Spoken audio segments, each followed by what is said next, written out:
as James mentioned, I've a glutton for punishment and love to build sales orgs. So I've built orgs at Box, at Trip Actions, and now most recently Forecasts.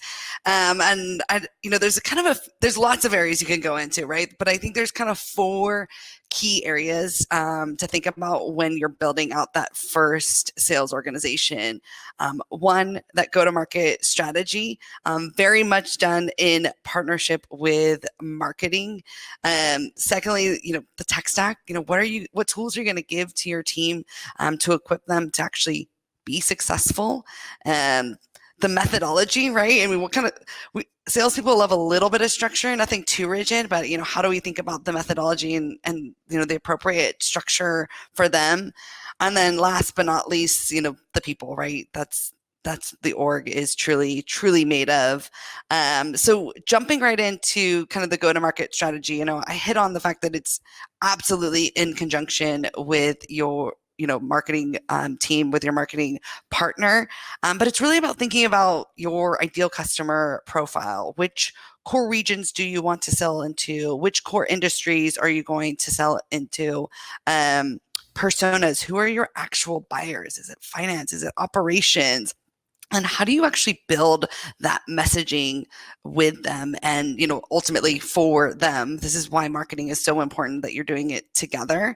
I share a story from Trip Actions. I definitely sat down with my VP of EMEA marketing, and we built out this beautiful plan. Here are the core countries we're going to sell into, to where we have product market fit. Here are the industries. And then I arrived in London, and leads are coming left, right, and center, but they're outside of the go-to-market strategy that we had set. But every person loves a good inbound lead, and we got distracted in the beginning. So it's really easy to take advantage of the leads, but you build that strategy for a reason. So stay focused, because it's going to allow you to really accelerate and ultimately build the model for future success. Secondly, thinking about the tech stack.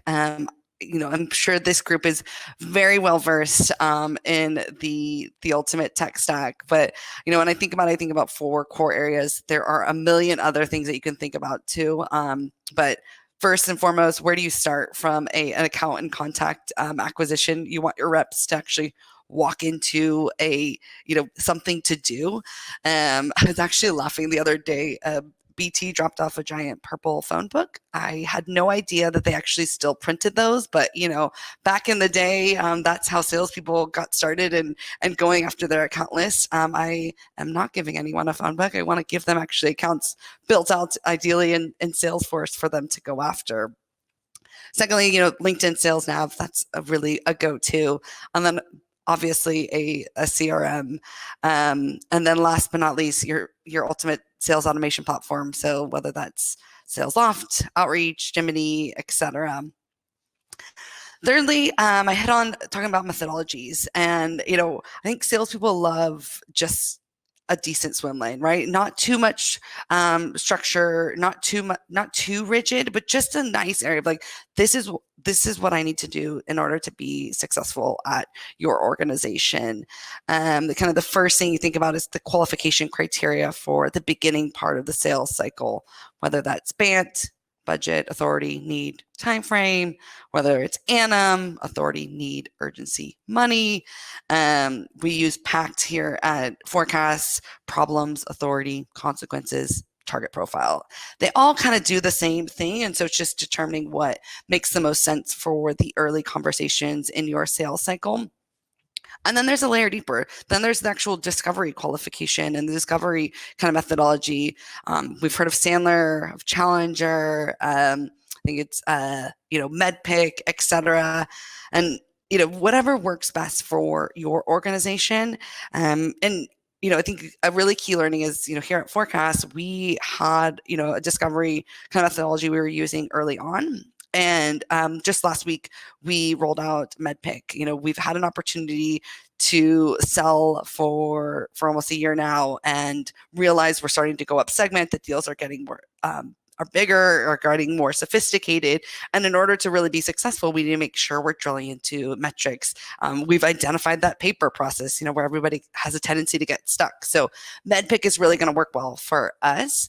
However, I think the biggest takeaway is we implemented something initially and we adapted. And just because you implement something early on doesn't mean you shouldn't, and actually you should go back and make changes as your sales cycle changes as well. And then lastly, the most important piece, the people, right? I just went through a training where we read a bit of Who, which just talks about creating kind of the ultimate scorecard to encourage you to hire, a talent, and all of those top performance. And how do you actually build out that hiring profile so there's a strong skill set alignment, but also cultural alignment? Thinking about it a layer deeper. When you bring those people on, how are you actually going to coach them and make sure they are successful? And one of my favorite things to do is actually jump in and do the job to understand, what does a sales cycle actually look like? How are you going to coach? I feel like you have to actually experience a sales cycle in your org, especially when you're building it from kind of the get-go. I think, it's just really important to understand kind of all the key points that we hit on before around industry, buyer personas. Is your messaging resonating? You're really going to learn that if you're doing the job with your team. So kind of like I said, in conclusion, 4 key takeaways about building out your sales org. 1, that go-to-market strategy. 2, that tech stack to actually equip your sales team to be successful. Thinking about that methodology and what you guys want, what kind of structure you want to put in place for your team. And then the ultimate key is, hiring the right people, so you actually have a sales org to build.